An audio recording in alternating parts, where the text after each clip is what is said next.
Welcome to Your Brand Amplified, the podcast where we interview marketers, publicists, and brands to learn their stories, what makes them tick, and tips and tricks that make a difference. I'm super thrilled today to have Roy Furr, a fellow Midwesterner, on the show today. Roy, I'm intrigued that you discovered direct response marketing in 2005, and now your entire livelihood is based on being a fractional CMO, copywriting, helping people really fine-tune how they're reaching their ideal audience. So thank you for being here, and I'd love to unpack that and a little bit about your career. Absolutely. So first off, I guess, thank you for having me. I really appreciate it. Yeah. So in 2005, I had graduated with a degree in psychology and realized that I did not want to go to grad school. And so the prospects in the field of psychology when you don't want to go to grad school are just not really there. Yeah. So I got the best job that my Bachelor of Arts in Psychology could provide, which was answering angry customer service calls at the local gas company. Wow. Okay. And so like you didn't pay your bill, not you, of course, but you didn't pay your bill all winter. And we sent somebody out on the first warm day of spring to shut off service. Well, I was the guy that you called and yelled at because somehow it was my fault that, you hadn't paid your bill. I was scheduled from noon to 9 p.m. specifically. I remember that. It was like forced on me. And the great thing about that schedule was after about 6 or 7 p.m., nobody wants to talk to the gas company. And so I had a lot of time between calls and I used that to read. Like a lot of great entrepreneurs, I'm a huge reader. I have a huge shelf of books. I have hundreds of audiobooks now. And I found this book called The Well-Fed Writer. I knew that I was like a writer, or I self-identified as a writer, but I didn't think that you could make a good living as a writer.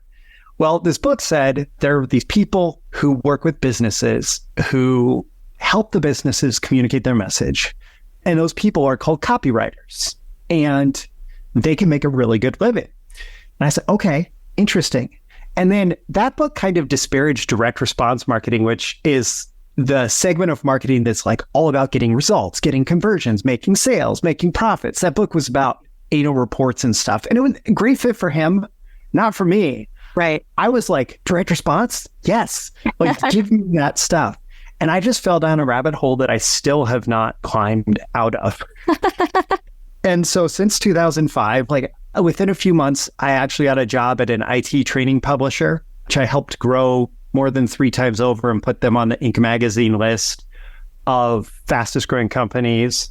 In 2010, I started working exclusively just with clients and on my own business.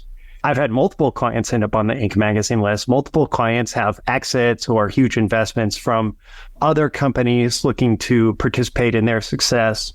And I've become fairly well known around the world for direct response copywriting, for marketing strategy, and for really everything around this whole direct response world. That's where I come from. And here we are today. Yeah. And here we are today.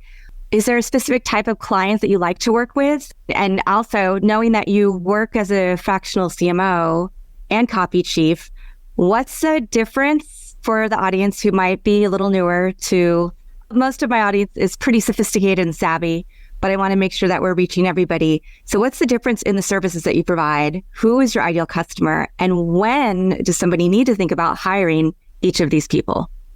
Okay. So ideal clients, I always ask, because I've dealt with this on both sides. I always ask, how well does it represent you to say, I am a direct response marketer? Because direct response marketing, there's a difference. Institutional advertising, image advertising, brand advertising, that's all about like, we're getting awareness out there. We're making so people recognize our name. And there is nothing wrong with having people recognize your name. In fact, it makes making sales a whole lot easier. Yeah. And direct response marketing is very focused on, can we put $1 in and have it generate more than $1 with a new customer in tow, right? Yeah. Like put $1 in, brings back $1, we got a new customer, right? And then we have somebody that we can build a relationship with who recognizes a brand, who we can sell to for life. So when I work with people who say, yes, I'm a direct response marketer, I've studied Claude Hopkins, I've studied David Ogilvy, more recently, Dan Kennedy, and like all these people who are well known in direct response, I tend to work really well with them because we just have a shared set of principles that we focus on for what marketing has to do. Yeah. So that's who my ideal client tends to be. As a copywriter, I've worked with anybody who's sending out direct response copy, especially if they're doing some kind of paid advertising or if they have a big database of emails or contact information for people who want to hear more from them and who want to launch offers. And as a fractional CMO and copy chief, really that moves into more of a leadership role. And so I've been the person writing, 5, 6, 10,000 word sales messages. I have also built teams of copywriters who do that. And I'm supervising them. I'm helping them define the direction of the message. I'm helping hone the message. That's typically the copy chief role. And if a client really needs that capacity where it's the hands-on of the copywriting department, I do work with them.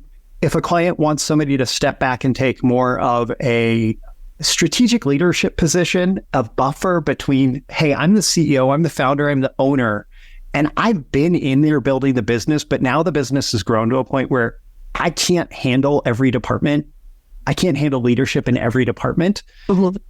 That's more of the CMO role. So more marketing leadership, more not just handling the copy department. I equate it to, there's that whole thing trending on TikTok right now where it's how often does the man in your life think about the Roman Empire? It's like a whole thing trending on TikTok right now. And I think about the Roman Empire a lot. I'm fascinated with some of the stories of Roman emperors and stuff.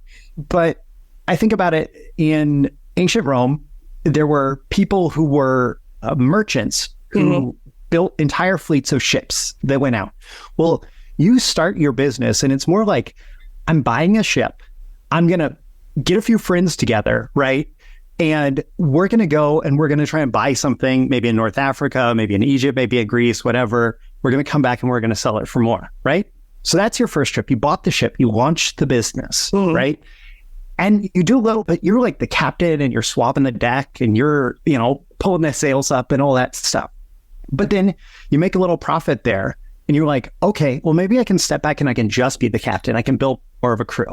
But then you say, well, one ship, we can fill one ship, but we could probably be more successful if we had a couple ships. So I need a captain for the second ship. And then eventually you have a fleet and you're not even the person who is sailing those ships from voyage to voyage. You're just saying, okay, we need to buy grain from Egypt. We need to buy olives from Greece and so on, right? Like you're making the strategic decisions and other people are guiding the ships on the voyage. So really these leadership roles start to make sense for an entrepreneur when you're thinking about, okay, I need ships that are going to sail within the context of my strategy and my decision-making, but without me managing every voyage. Right. Awesome. So that is the TikTok trends that I not been following. Yeah, go look it up. But I love that analogy. It's so funny. And I also feel like the work we do is kind of on the opposite sides because I'm usually focused on brand and then the PR side of things. And yes, we need to work on making sure people are looked at as authorities in the marketplace through interviews and earned media. But then we also need to make sure that everything maps back to the same brand messaging so that who they're showing up as in the media is who they're showing up as on their website and through the direct mail, like their direct copy. For sure. And all of it can be so complementary because if you get PR, that's just one source of traffic. And if you have a good conversion system that handles it, it makes the PR more profitable. Yeah, exactly. Because in this day's world, there are publicists who are like, you can't map it back to sales, but like, no, everything has to be integrated and tie in to the same messaging. And you want to know that when somebody clicks on your link from an article, an interview, a podcast episode, that they're going to have a strong call to action when they get to your website. And I think this is an area that a lot of people fall down in is making sure and not having the right copy that converts. So I'd love to hear from you on, is that what you see as one of the biggest missing ingredients per se for marketing departments, or are there other things that you also see?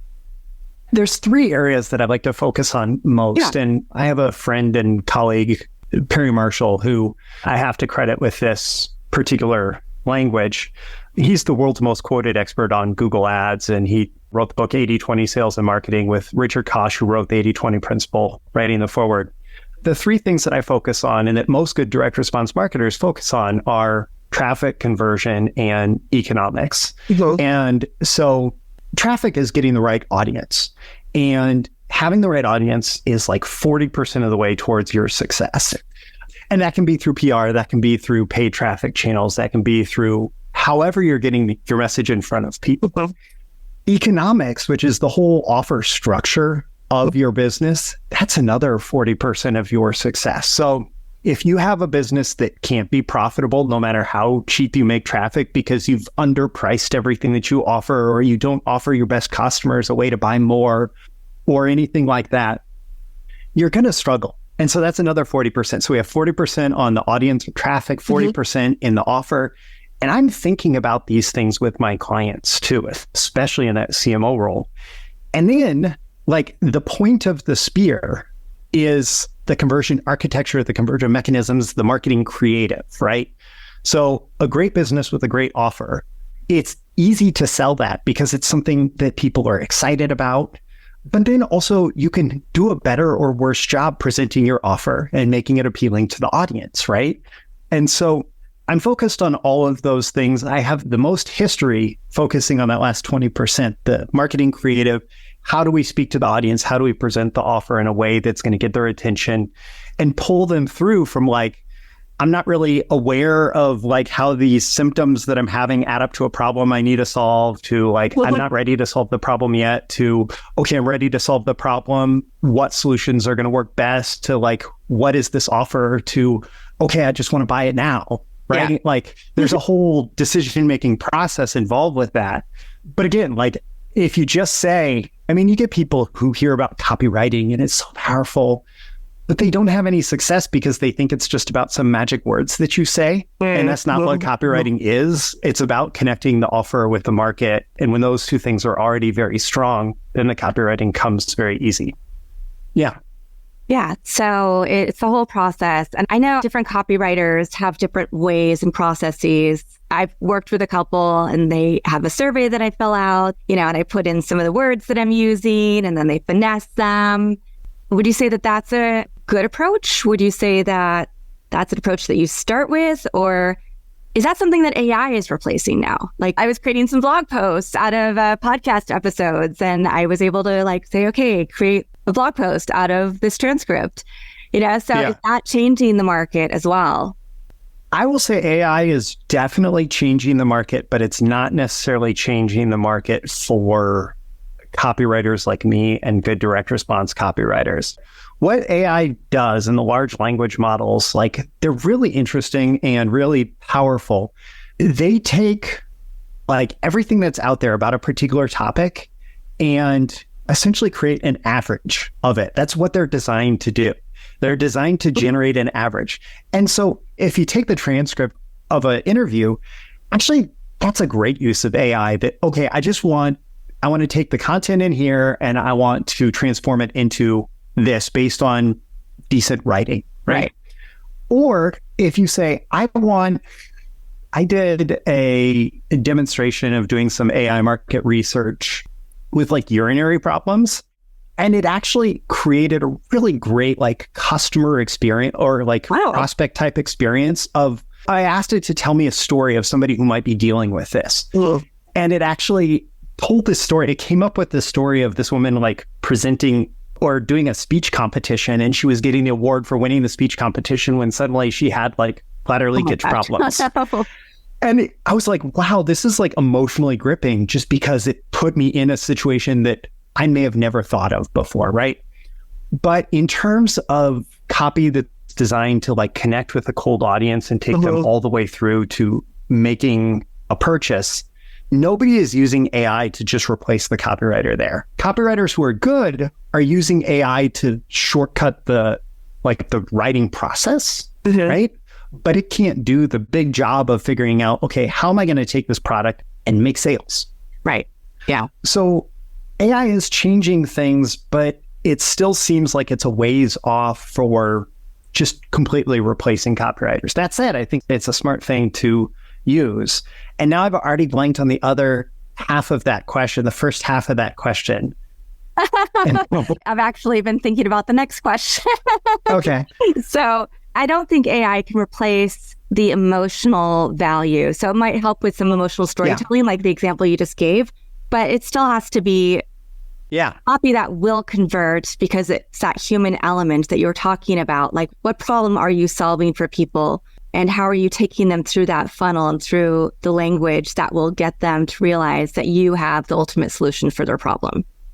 Yes. And the other part of the question was the process of like connecting. So if I'm working with you, yes, I'm going to do what you described other copywriters doing. I'm going to interview you. I'm going to ask you about your market. I'm going to try and understand your market. I'm going to maybe connect with some of your clients who've purchased from you and talk about their decision making. I use this formula as far as at least the thinking behind a lot of pieces of copy. That's, okay, what's the problem? And I already hit on this before in the interview without using the specific language. What's the problem? What's the emotional agitation around the problem? Why are other solutions invalid? What does an ideal solution need to look like? Like, what's the buying criteria? And then what action needs to be taken to get that solution in place? So it's problem, agitation, invalidation, solution, action, or PISA. And by figuring out, okay, what's the problem that you solve? What's agitation? Why are other solutions invalid compared to yours? What's unique about your solution? How do people get it, right? Or I'll do a case study where it's like an interview with a past client and say, what brought you to this? What was the challenge you were facing? Why was it important to get that challenge solved right away? What had you done before that, still hadn't solved it? What was important about this solution? And what did it look like when you took action?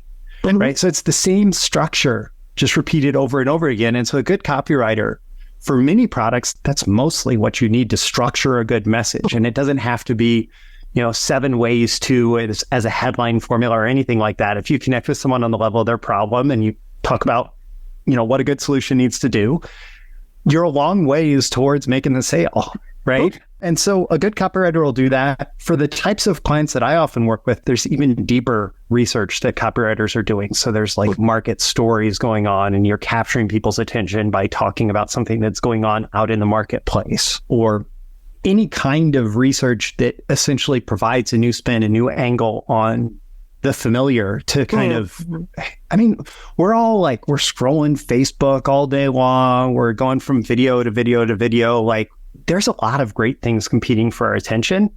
And so oftentimes the most important thing that a good marketer can do, and this includes copywriters, is figure out what's going to make the attention sale first. What's going to get someone who's in your market to stop what they're doing, to ignore everything else and to say, this is worth paying attention to. Like, this is worth diving deeper into. And so that's a lot of what happens in the research that we do. Nice. And that's a lot of what I try to get out of clients as well, so that I can create the right pitches for journalists. Yeah. So it sounds like we need to always have a copywriter, with your brain and working alongside our PR team. Yeah. Well, so much of it is just about finding the hook. Like, what hook is going to make the article writer, the journalist, seem brilliant because they came up with some new hook that attracts their audience. And so they get a bunch of clicks to their articles, which serves your clients, right? Or if I want to stop somebody scrolling Facebook, or I want them to choose to watch the YouTube ad instead of the video that they were trying to watch, right? Like, they can't stop watching the ad to get to the video that they wanted to watch in the first place. Like, what hook is going to pull them in? And that's very much what we focus on as copywriters. And I want to go back because I feel like you must use your degree in psychology in this work, because neuroscience is now behavioral modeling. All of that is something that we're really looking at when it comes to marketing strategy. And it's something that's been used for a long time, but I don't think in those words, right? Or it's not been prominent, just like AI has been around for a while, but this year, all of a sudden, people are really aware of it. Yeah.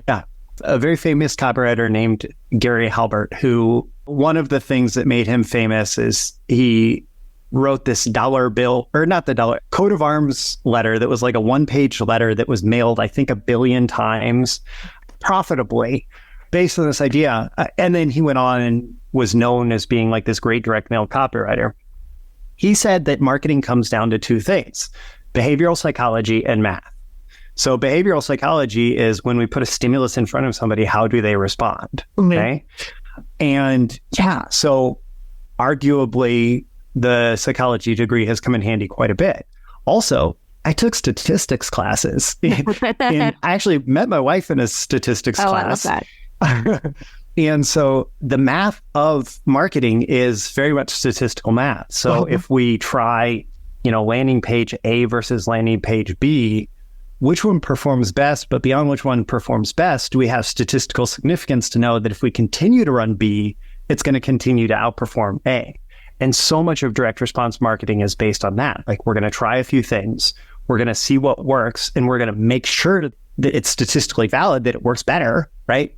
And then when we have something that's working better and it's giving us the return on ad spend, the ROI that we need, then we can really scale it. We can put all the money we want behind it because of the math that backs it up. And that goes back to the economics and all of that. But it is very much psychology driven. I have more fun studying psychology than marketing. I happen to talk about marketing, but it's, practical application of psychology. Are you ready to take your brand to new heights? Join the Brand Amplifier for Entrepreneurs program. Learn how to build, elevate, and amplify your brand with a comprehensive 10-module course. Learn more about it and other ways to implement our strategies at fullcapacitymarketing.com. Click on EFCM Learning Hub for more information. Can't wait to help you amplify your brand.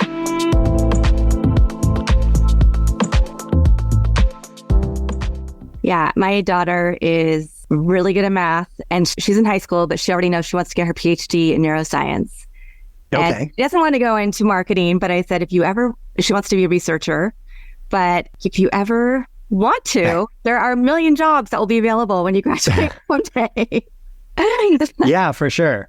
Nothing wrong with going into neuropsychology, neuroscience. Yeah, and those skills that are used in marketing just all the time. Yes. Is there a time when you have had to take a step back and tell a client, you're not ready for me, you need to do X, Y, Z, but to tee up what I can do for you to take your business to the next level? I think that happens quite often. I mean, my sales process is all about qualifying, disqualifying.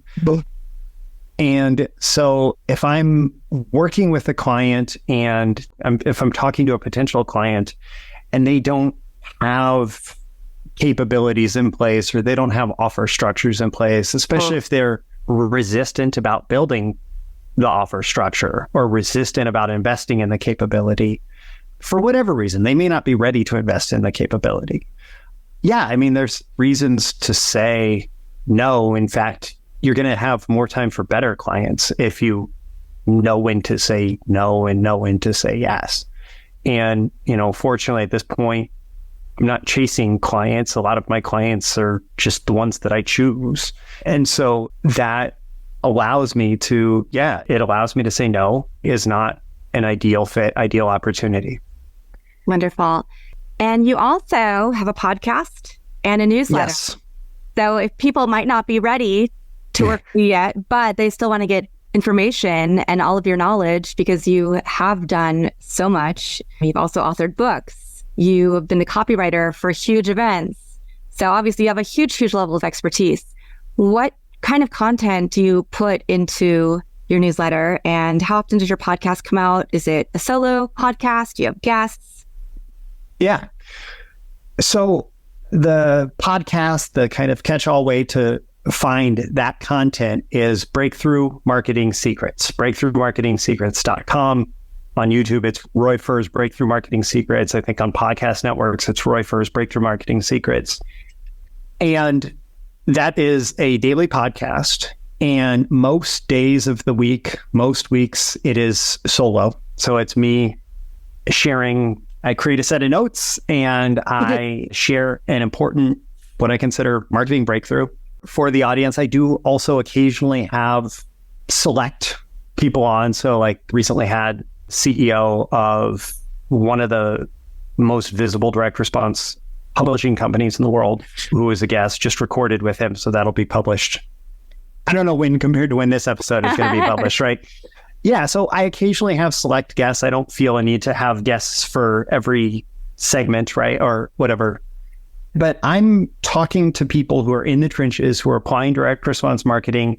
I often say my audience is copywriter-entrepreneurs. So it's people who are involved with the copywriting, but they may be new to copywriting as a career, or they may have built an entire business based on copywriting where they were maybe involved with the messaging, but now they're not doing the copywriting. So it's like everything in between. There's a whole 5-step journey I'm not going to lay out here, but it's like they're involved with the messaging and they're entrepreneurial. Yeah. I speak to that, and it varies where I hit on that spectrum from episode to episode. Right. And that's all under Breakthrough Marketing Secrets, breakthroughmarketingsecrets.com. Yeah. Fantastic. And for those listening, is there one top tip that you would give the audience on, an ad or marketing message and how to create something that converts? Like, is there one piece of knowledge that you could give us right now that they could actually? So I'm not going to say, this is not about the ads and what converts. This is about if you want to build your business in a way where it's very scalable and successful, you should not actually think of having one marketing department. You should think of having 2 marketing departments. There is one marketing department that's primary role is to acquire a customer. And that department, and this could be one person filling the 2 roles at different points in the day, right? It could be the founder filling the 2 roles. So one department is to acquire a customer. They can lose money on acquiring a customer as long as that money is going to be made back soon in the other department. Or the goal is maybe just to acquire a customer at break even, right? And so there's certain very easy to purchase offers that are low price, that are widely applicable to the biggest segment of your market, that are all about acquiring customers. Sometimes I call those a welcome mat offer, right? The other marketing department is all about ascending the best customers who are ready, willing, and able to spend more and giving them the opportunity to do so. So you might have, just going with PR here, you might have like an intro guide to podcast PR, right? And that may be something that anybody who's interested in podcast PR would be willing to buy. And the branding may be different, whatever, right? But it's as easy to buy as like a pack of gum at the supermarket, right? Just to get that customer for the first time. And then some segment of that audience is going to want to buy full-on podcast PR services, outsource all my podcasts. And pretty much any business can be designed with this customer acquisition department and customer ascension department or client ascension department. And one is providing leads to the next. Right. And that's strategically, that's one of the biggest things, because if you have so much profitability in the customer ascension department, then you can spend almost whatever you want, more than your competitors, to get the customers. And then a lot of the conversion stuff is just icing on the cake there. Nice. And I really want to dive into this a little more, because there are some people who have the school of thought. You do the latter. So you get somebody in with your low threshold offer, then you scale them up. And there are other people who say, no, don't do that. Just go for the high offer first. Then if they aren't able to purchase, you can offer them some lower level services. Yeah. And I'd love for you to explain like why you focus on one over the other, because I know that everybody has their own opinion and different people find success with different things. Yeah.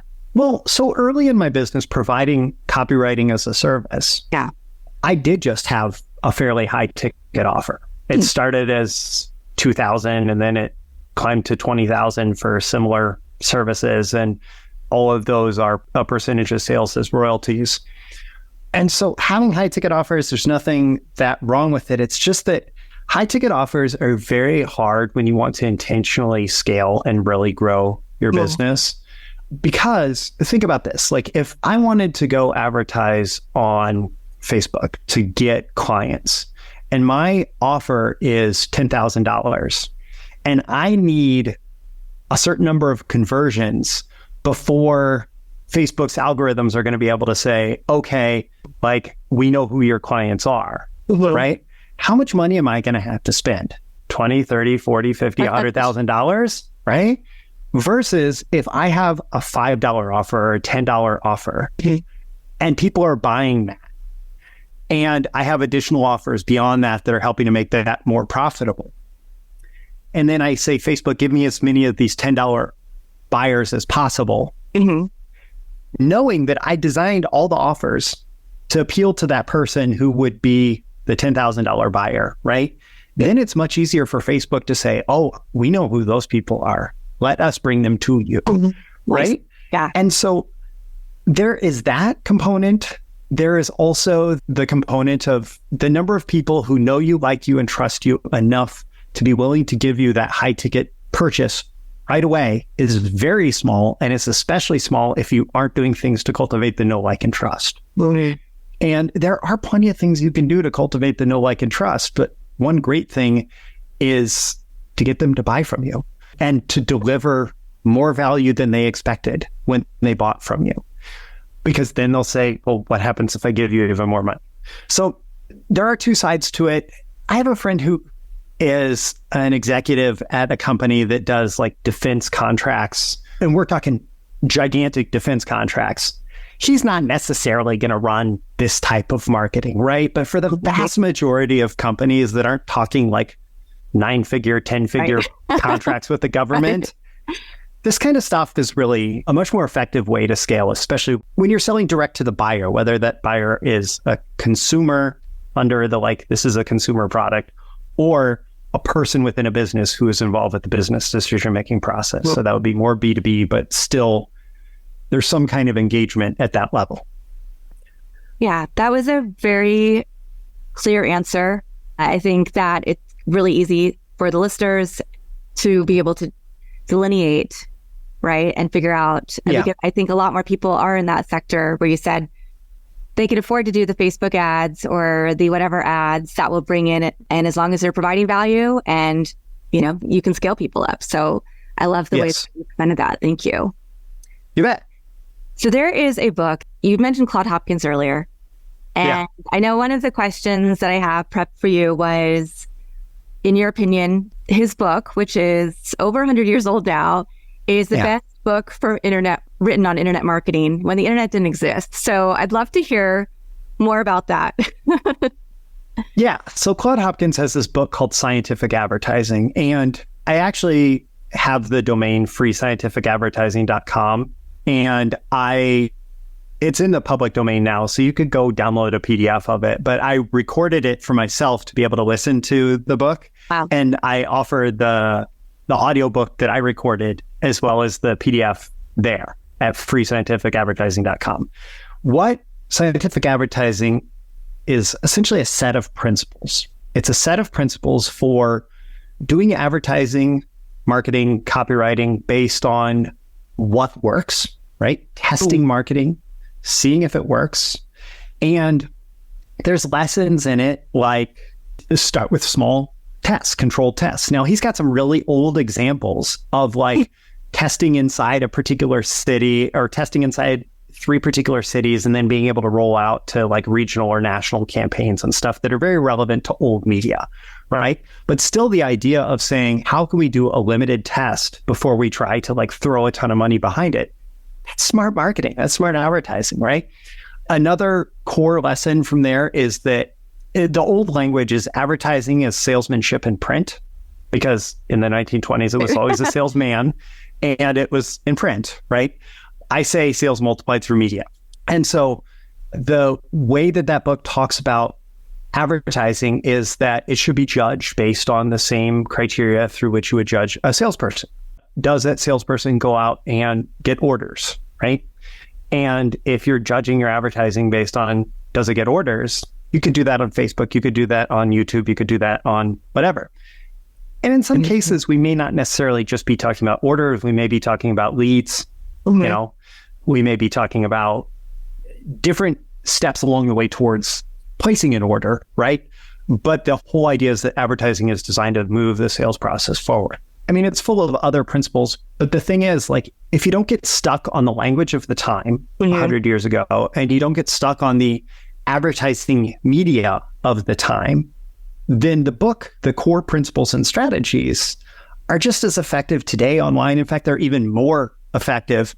I have a friend and client, Ken McCarthy, who was actually teaching internet marketing in 1994. Mark Andreessen, the founder of Netscape, and Andreessen Horowitz actually spoke at his event, who also ran the biggest internet marketing seminar from like 2000 to 2010.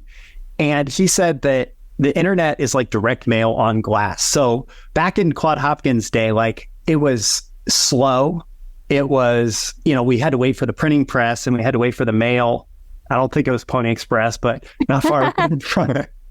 But now we have an infinite printing press hooked up to an instant post service, right? Postal service, where we can just duplicate our message and send it instantly.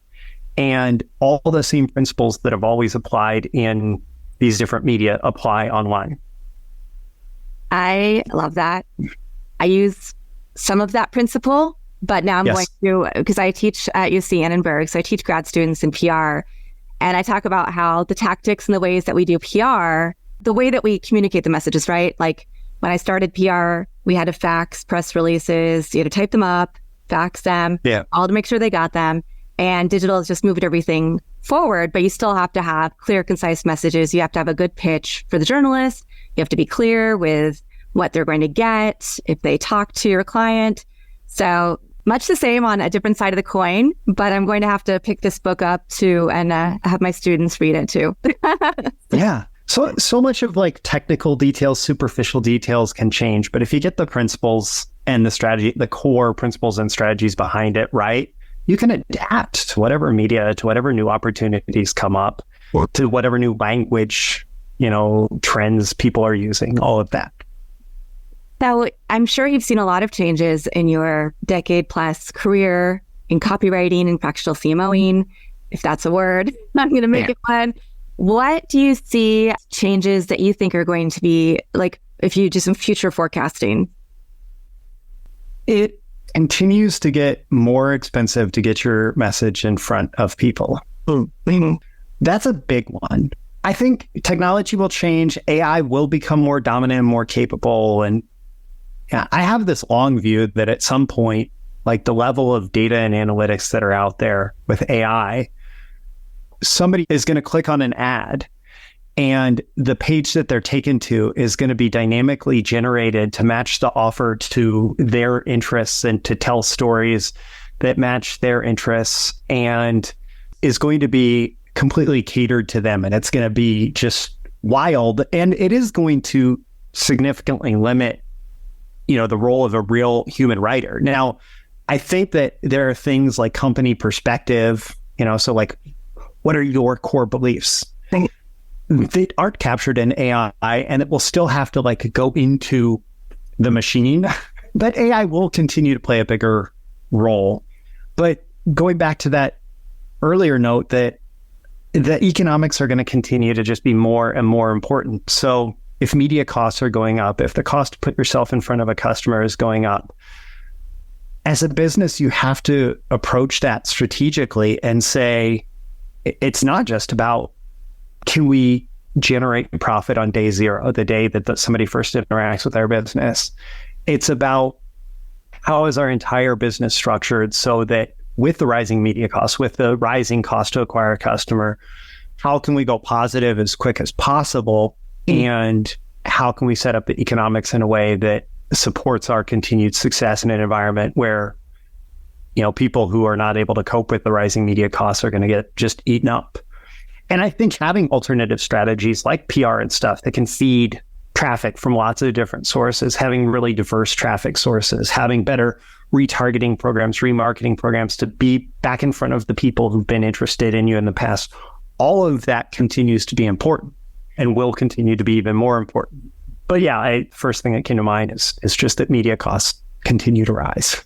Oh, yeah. Well, and how do you think, because there's so many things going on with privacy laws now. Yeah. The GDPR, we have, China has a policy, multiple states have policies, and more states are adding policies all the time. And I've read a lot of things that also say that first party, like the person you already have as a customer, is going to become more and more important because a lot of third-party cookies are going away. How do you think that's going to change how we also bring people into our systems and our funnels and convert them? Yeah. it certainly creates new challenges. I mean, it does reinforce the value of being able to have a relationship with your customers, maintain that relationship through the customers, having good like database marketing, all of that stuff about like the two marketing departments. And the second one is about customer ascension. That's all based on relationship marketing. That's all based on like going deeper with the relationship. And all of that will continue to be more important. The other thing worth noting with all of the privacy stuff is the more that you can build your strategies around first-party data as opposed to third-party data. So a very explicit example of this is, and this is working right now, if you have a bunch of content that you pay Facebook, for example, or YouTube, for example, to put in front of your viewers, and you're not necessarily trying to get clicks and tracks of the clicks there, but you're just trying to get engagement with the ads on platform, that's first-party data for the platform. That's first-party data for Facebook or YouTube. And so you can then target based on engagement with those different messages. So somebody watches 50% of a video, well, you can target them with retargeting that's maybe more focused on getting them off platform. And so building your strategies around first-party data that is a bit of a gimmick to say it's more respectful to privacy because you still are ultimately retargeting them based on their behavior. But it is in some ways more respectful, or it keeps their privacy more siloed than some of the previous practices. And so just being aware of those things, I think, is the number one thing. And then goes back to principles and strategies versus like the tactics, right? If an essential strategy is building a relationship with somebody through time and doing that maybe in your customer acquisition advertising, you can build that relationship on a platform and then move it off the platform, as opposed to bouncing back and forth a bunch, which is what the old targeting allowed you to do. Thank you for that. Okay, we've talked about your breakthroughmarketingsecrets.com, with your newsletter, yes, your podcast. We've talked about free scientific advertising. But if somebody is ready to learn more about your CMO and Copy Chief services, where should they go? RoyFurr.com. RoyFurr, Furr.com. I do offer a free introductory call just to see if we're a good fit. I ask a couple of questions and you just schedule that on the website. And that's kind of the jumping off point for if we're a fit to continue to talk, to dive in deeper. There's some next steps that make sense. And it's not like we go from, hey, we're talking for 15 minutes to an embedded executive within your organization. Yeah. Oftentimes there's like a half-day consultation in between those. But yeah, like RoyFurr.com is the best place to go if you're interested in learning more and connecting with me and seeing, if it might be a good fit. Yeah, thank you. And is there one last piece of advice you'd like people to consider when they're thinking about their customer journeys, their copywriting? I like that you asked about customer journeys. I think that maybe this comes from the psychology, maybe this comes from, who knows what it comes from. Empathy is important. And while we can talk a lot about the marketer side of this and economics and conversion structure and copy and all of that, at some point you have to flip and you have to say, like, if I am the person going through this experience, what's that like for me? Right? And if I'm a really good customer going through this experience, what's this like for me? Like, if I want to buy lots more, what's this like for me? If I don't want to buy lots more, what's this like for me? Like, what is my experience? And so many times it's easy to like come at the creation of marketing, whether you're talking the messages or the systems, from the perspective of the marketer, and kind of forget ultimately it's about that interaction with that one human being on the other side, right? And if you continually go back to that perspective of that one human being on the other side who's going to make a decision about whether or not to buy, you're just much more likely to resonate and create an experience they feel good about, including feeling good about getting you money. And so customer journey is a great language for that.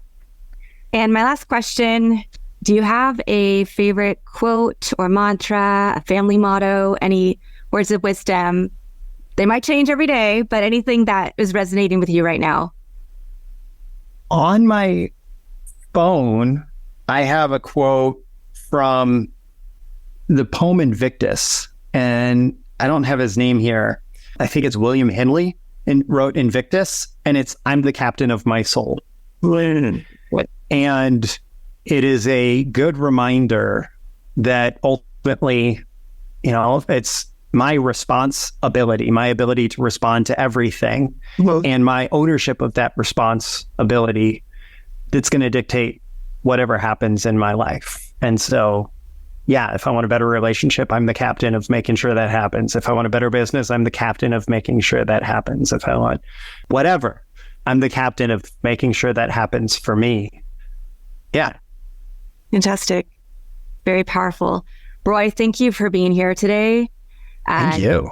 There is a lot of great information and nuggets, and I know that I'll be flagging this as an episode that I'm going to go back and listen to and take notes from, which is always my favorite kind of guest, because if I'm learning something, then I know my audience is learning something as well.